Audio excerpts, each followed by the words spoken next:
Join ForumIAS Academy, trusted by hundreds of toppers, including IAS Rank 1 Shruti Sharma.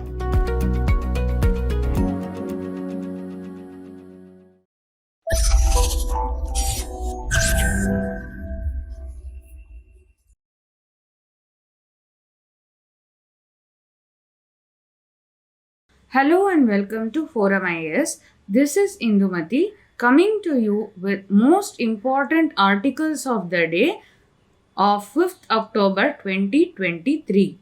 The first article is about Nobel Prize in Chemistry. It has been awarded to the discovery of quantum dots. What is it? We will see. So these quantum dots, they are very small crystals which have peculiar properties. And these properties, because of this, they find application in a variety of fields like new age LED screens to quantum computers. So it has a wide variety of applications. So these quantum dots in future, they can lead to flexible electronics, minuscule sensors, slimmer solar cells, all of these which are happening right now. We have bendable cell phones, we have very small sensors, right? Using these sensors only self-driving cars are possible. Augmented reality, virtual reality, they are all possible. So these quantum dots which were researched upon in the 90s are proving their usefulness now. So that is the significance of this discovery, and hence the chemistry Nobel has been announced for the discovery of quantum dots. Now, from exam perspective, we have to know about quantum dots. So, they are just a few nanometers wide, and within that nanometer wide, they hold few thousand atoms. So, to put this in context, to make you appreciate this more, we will take a grain of sand. And inside a grain of sand, a single grain of sand, there are sextillion atoms, that is 10 to the power of 21 atoms. So imagine a quantum dot in which there are only a few thousand atoms. Because there are only a few thousand atoms, they are packed very close to each other and there is very little wiggle room. And they are at a nanoscale. In our prelims syllabus, nanotechnology is explicitly mentioned, and these quantum dots function at nanoscale. So obviously there will be significant changes in property. So at this nanoscale, the effect of quantum mechanics, it becomes more apparent. So whenever a light is shined on a quantum dot, and this quantum dot will absorb the light and re-emit it at a different frequency. How does this happen? Because inside the atom, inside the quantum dot, there are a number of atoms. And inside the atom, there are electrons. We are well aware of that. And the electron is excitable to various energy levels. So what happens is, electron is in this energy level, and when light is shined upon the electron, it will jump from this energy level to a higher energy level. And when it comes back to its original state, it will re-emit some rays. That is why these quantum dots absorb and re-emit light. So there is also a pattern to this, that is, the smaller the dot, the bluer the color of the re-emitted light. So size and color, why it is there? Depending on the size, the color that is re-emitted also changes, right? So that is happening because of this energy level. And we have said that the electron will excite from a lower energy level to a higher energy level, right? So if the dot is smaller, the gap between the energy level is smaller. So that is why for smaller size dots, the bluer the re-emitted energy, the bluer the re-emitted light. In larger quantum dots, this gap is significantly larger. So the color that is re-emitted by the quantum dots also vary. Next article is a very important article within the political context, and this is very important with respect to GS1. Here we talk about population census, so it will come in the society portion. It is important in GS2 because we are talking about delimitation. It is important in GS3 because we are talking about finance commission allocations. So it is a very, very, very important article, and even in the interview stage, this issue is very, very important regardless of where you are from in India. So first of all, why this is in news? Because the population control policy has been achieved in the southern states. So whenever there is a change in population, it will automatically make an impact in the political and economic geography. So how the population geography impacts the political and economic geography, that we are going to see. Initially, we will talk about political geography, then we'll talk about the economic geography. So first of all, we have to learn the basics. That is, Article 81 of the Indian Constitution says that Lok Sabha constituencies in the country should be equal by the size of the population. What does this mean? Let us take for example a constituency in the state of Sikkim, and we'll take another constituency in the state of Karnataka. So what the Article 81 is saying is, one constituency in Sikkim and one constituency in Karnataka, they both should be same in size in terms of population, not in terms of physical area. In terms of population, all the Lok Sabha constituencies should be of the same size. That is what this means. So, based on the 1971 census, this is an important landmark. So, based on this census, how many Lok Sabha constituencies are there for each state was determined. Okay, so according to this, there are more than 50 MPs for the state of Uttar Pradesh, more than 30 MPs for the state of Tamil Nadu, and so on. So this number was determined based on the 1971 census, and while we used the 1971 census data, we made sure that all the constituencies are of roughly equal population. And this number, that is how many Lok Sabha seats for each state, that number was frozen for next 25 years through 42nd Amendment Act of 1976. So 25 years later, what happens? Again, you have to undergo the process of delimitation. Delimitation is determining the extent of a constituency. That is delimitation in simple terms. So once this 1971 census, once 25 years after this census got completed, again through the 84th Amendment Act, the number of constituencies were again frozen for another 25 years. So till date, we are using the 1971 census, and this census figure determines the number of MPs from each state. Okay. But the population has changed. We have frozen the number of Lok Sabha constituencies based on 1971 census. But in reality, on the ground, the population has changed. From 1971 to 2011, the population of Bihar, Chhattisgarh, Gujarat, Jharkhand, Madhya Pradesh, Rajasthan, Uttarakhand, Uttar Pradesh, these states, the population increased from 44% to 48.2%, whereas in the 5 southern states, that is Andhra Pradesh, Karnataka, Kerala, Tamil Nadu and Telangana.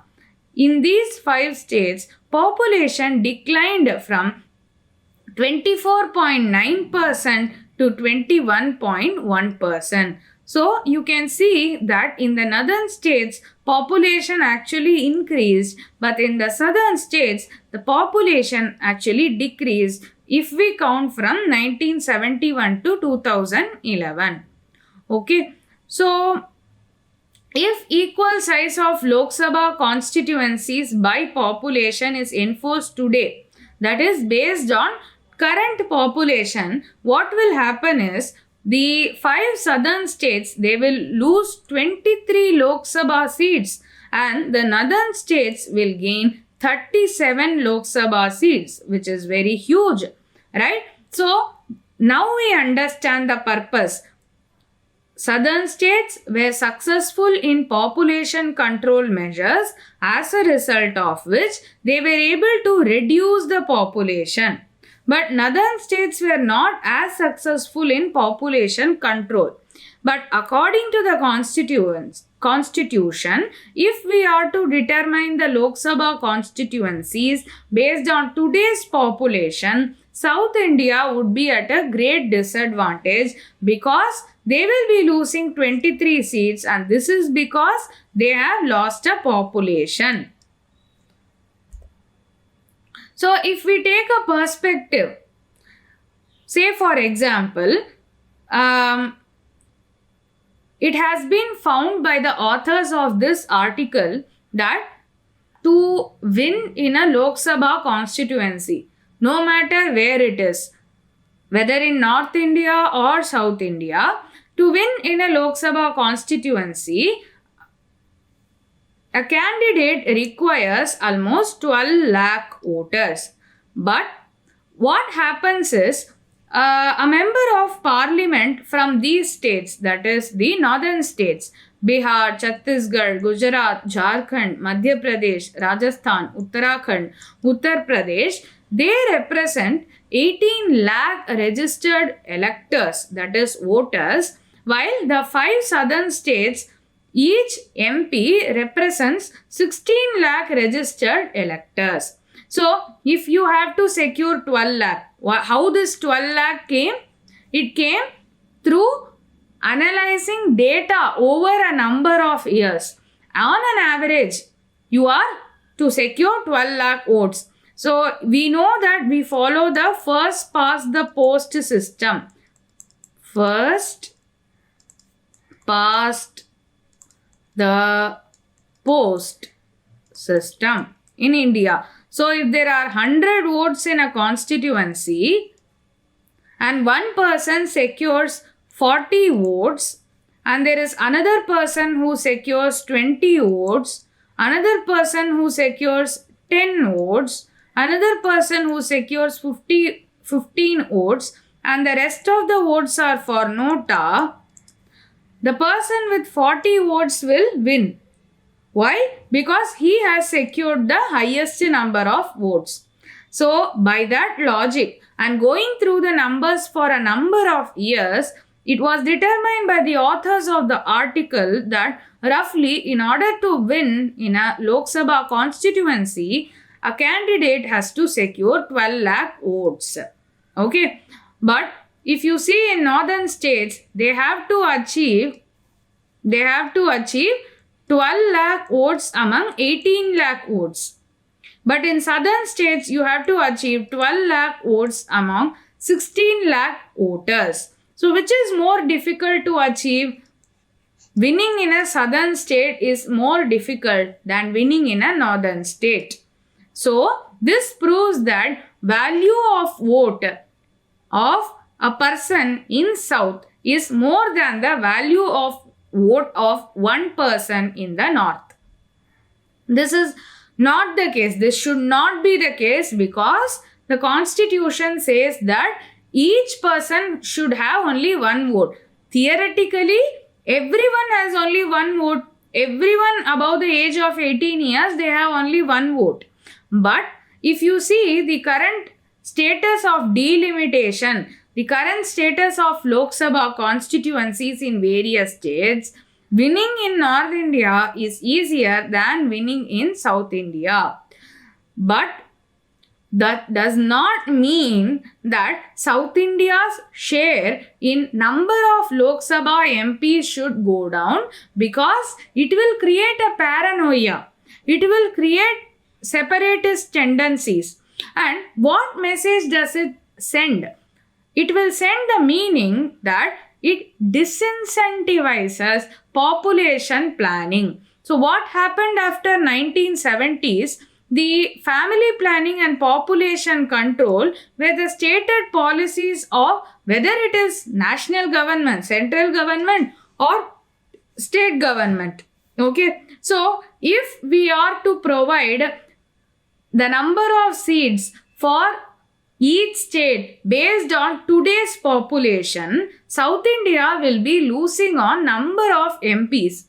So what message does it send? It is a disincentive for these states, and it is also incentivizing those states which have not taken population control seriously. What message does it send? You are punishing certain states for faring better in some policy targets. That is not fair. So that is the argument of the southern states. But for northern state, what they are saying, the value of our vote is not as much as the value of vote of a person in South India. How is this fair? This is the argument of the northern state. Where does that argument come from? It comes from this. Okay. So that is about political geography. Now we will understand the economic geography. So we all know about Finance Commission. We would have studied in economy static. We would have studied about Finance Commission in polity static also. So the Finance Commission will determine vertical and horizontal devolution of taxes. Vertical means how much money is shared between center and states as a whole. There are a number of states within this. How the taxes are shared between these two entities, that is vertical devolution. Among these states, how the money is allotted, that is horizontal devolution. Both these methods are determined by the Finance Commission. Okay, whenever Finance Commission determines how much money should go to each state, the population and per capita income of a state are considered. Okay, so as per the terms of 14th Finance Commission, to the Finance Commission, who will give the terms? The union government. The government of the day will give the terms. So what they said was, along with the 1971 population, the commission should also consider the 2011 population also. In 2011, census happened. In 15th Finance Commission also, the government even removed 1971 census data. The 15th Finance Commission has considered only 2011 population in the distribution formula. Right? So what happens? First thing is population. If you have more population, you will get more money. But if you are using 1971 census data, roughly South India and North India both have roughly the same population.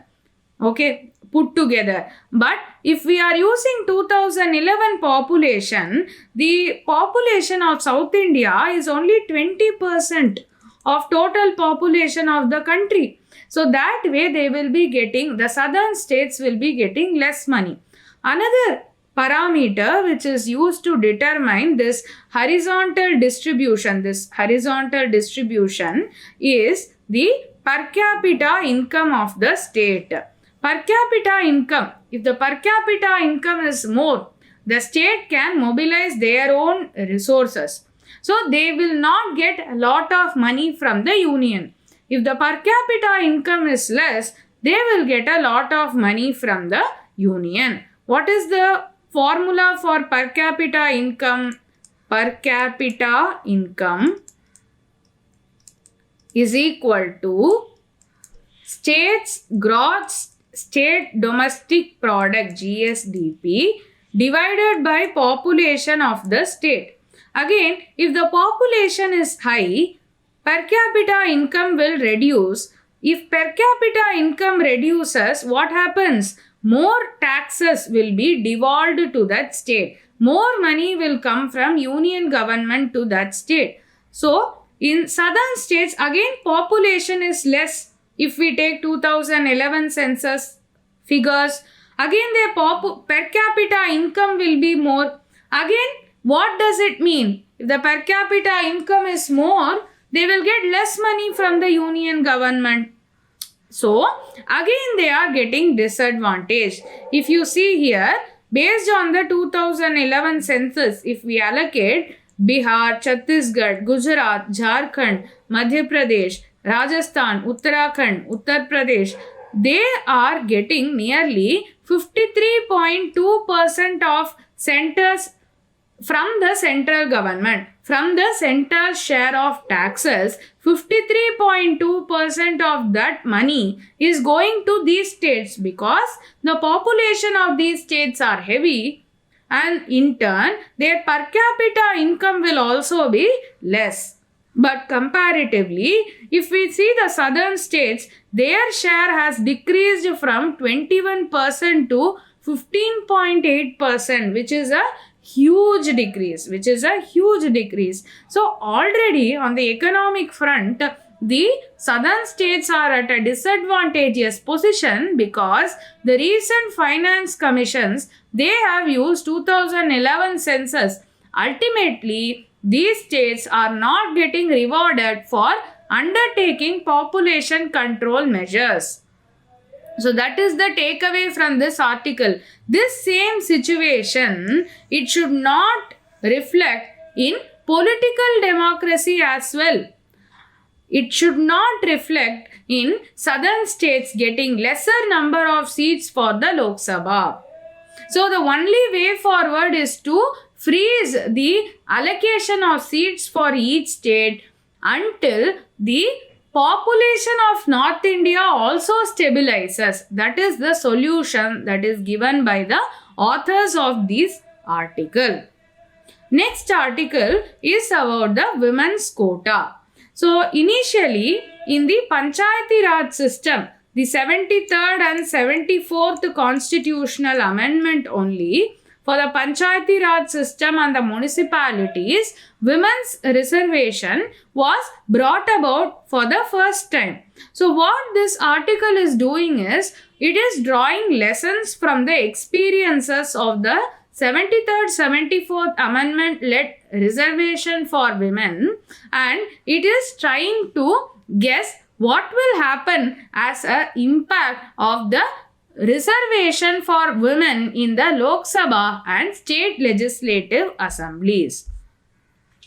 So, the law was passed in the new parliament building during a special session, and this is not only a special occasion because the women's reservation bill was passed, it is also a special occasion because it is the 30th anniversary of constitutional reforms that led to 1/3 reservation of seats in panchayats and municipalities for women. In Parliament 30 years ago, the 73rd and 74th constitutional amendments were enacted. The 73rd and 74th constitutional amendments led to the establishment of institutions of self-government. 73rd amendment led to panchayats. 74th amendment led to the establishment of municipalities. And through the 73rd and 74th constitutional amendment, 1/3 of seats were reserved for women and 1/3 of the seats in the office of chairpersons in panchayats and municipalities were also reserved for women. Apart from women reservation, there was also reservation for scheduled castes and scheduled tribes based on their percentage population. And the states also were given a choice to implement OBC reservation also. So this 73rd and 74th amendment, they were very comprehensive. 1, they gave women's reservation. 2, they gave SC/ST reservation. 3, they enabled OBC reservation also. So this has created a system of over 3 million elected panchayat representatives, and half of them are women, which is a very welcome figure. So what does this imply? The expansion and diversification of the representative base of Indian democracy is the most successful element of these constitutional reforms.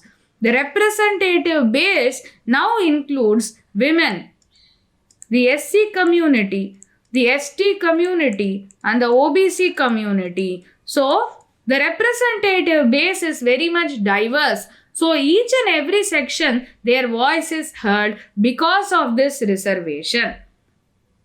So if there is a mix of vertical reservation and horizontal reservation, what is vertical reservation? SC reservation, ST reservation, OBC reservation, that is vertical reservation. Horizontal reservation is women's reservation. Women's reservation will be there across SC category, ST category, OBC category as well as the open category. So that is women's reservation.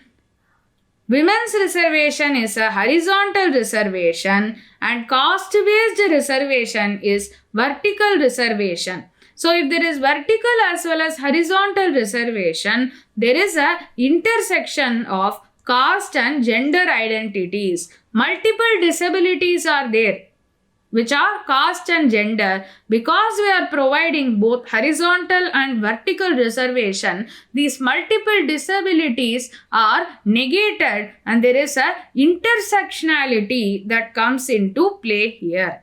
What is the impact of women's reservation? We all know the name Esther Duflo, right? She received the Nobel Prize in Economics 1 or 2 years back. She did a research on the impact of Panchayati Raj institution reservation for women. So she found out that women leaders, they invest more in public goods. What are public goods? Schools, creches, water pumps. These are all public goods. Women leaders focus more on public goods and also they ensured the increase in women's participation in panchayat meetings. Women were able to be more freely, they were more freely able to participate in the panchayat meetings because woman is the panchayat president. So this was the impact of women's reservation in Panchayati Raj institutions. However, in a 2020 paper by Alexander Lee and Varun Karakurve Ramachandra, it says that in Delhi, the constituencies reserved for women often found that these constituencies only elected upper caste women and they did not elect OBC women. That is why certain opposition parties are saying, okay, well and good, we are bringing about the women's reservation. Like in the case of Panchayati Raj institutions, we should also have reservation for OBC women. Because in SC/ST reservation, already we have an embedded feature of horizontal reservation, that is women's reservation. Now, which is the disadvantaged section that is left out? That is the OBC women. That is why the opposition is demanding OBC reservation. But one important lacune or one important roadblock in this Women's Reservation Act is it has been tied to the delimitation exercise. But this delimitation itself is contingent on 2021 census, which did not happen. And the Home Minister said that after elections only this will happen. So the election is in 2024. So the census will happen in 2025. Then the delimitation will happen in 2026. Only then women's reservation will be possible. But then this delimitation itself is a very contentious exercise which we saw in the previous article. So all these are the issues surrounding women's reservation. The next article is about the Bihar Caste Survey. So recently on October 2nd, the Bihar Caste Survey results were declared, and as a result of this survey, it was found out that the extremely backward classes, EBCs, and other backward classes, they together add up nearly 63% of the 13 crore population. So the backward classes, they are the largest caste group in the state. So what are the outcomes of this survey? So the survey says that the EBCs, the extremely backward classes with 112 castes, they comprise the largest chunk of population. They stand at 36% share. With 29 castes, the OBCs are the second largest. They form 27.12% share. The others, who are 14.26% of the population, they are the dominant caste among the OBC group. Scheduled caste population is 19.65%, and the unreserved, general unreserved population is 15.52%. So these individual numbers are not that much important. That remember that 63% population is backward classes. Together, the OBC, SC, ST population comprises 85% of the state's population. So, what does it imply? Will it lead to an increase in the reservation quota in Bihar? That is the most important question. So, the reservation quota is going to be increased in Bihar, and that is the policy of the Bihar government. Apart from that, the census will also pave way for political demand for doing away with 50% ceiling on reservation imposed by the Supreme Court, which came out as a result of the 𝐂𝐡𝐚𝐬𝐫𝐢𝐛𝐞 case. So the reservation cannot exceed 50%. It was ruled by the Supreme Court in the 𝐂𝐡𝐚𝐬𝐫𝐢𝐛𝐞 case. So for that to happen, the census, the national census should happen, but it did not happen in 2021. It will more likely happen in 2025, as we discussed earlier. So if we take a leaf out of the Bihar caste census, we understand that the OBC community comprises of the significant chunk of population, and them being given the 27% reservation is not a commensurate measure. Also, the survey has triggered a national debate over the caste composition and its share. So, no party can ignore it. There has to be a caste census nationwide, because the last proper caste census was in 1931. 2011 also socio-economic caste census was undertaken, but this data is in an unusable form. It is not properly enumerated. So it is useless for any kind of processing or analytics. So that is why there is a demand for a socio-economic caste census. Also, this will lead to a revival of Mandal versus Kamandal, that is the backward versus forward politics in the state as well as in the country as a whole. This keyword, it can be used in the GS1 society part answer. So what is labeled as Mandal versus Kamandal politics, it might lead to a resurgence of that. These are some keywords which you can include to give an impression that you are a well-read individual. Also, another aspect is welfare schemes. As I already said, the OBC, EBC, SC, ST, they alone make up for 85% of population. such a huge chunk of population cannot be ignored. So, welfare schemes will definitely cater to this section of society. One aspect is reservation, another one is welfare schemes. Okay, so that is it for this article. The last article is about green shipping plan. What is green shipping promotion? That is promotion of eco-friendly practices and incentives for low emission from ships.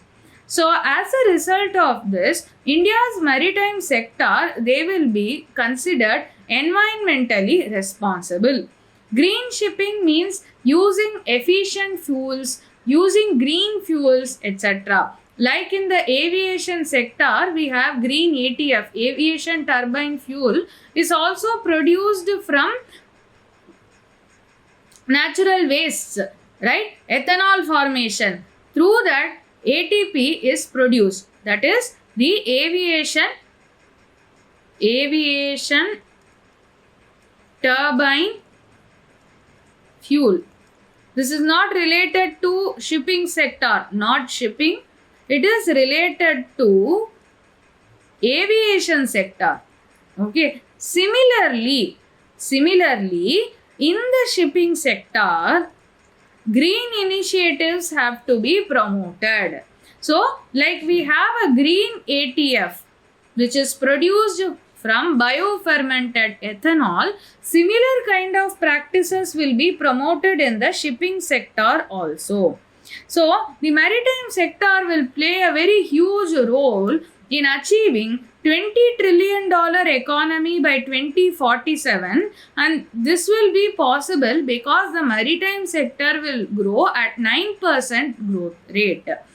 So, we know that the global trade, the lifelines of global trade are ships. The maritime security, the maritime navigation security, freedom of navigation are again and again emphasized because trade itself, the globalization itself is dependent on the shipping sector.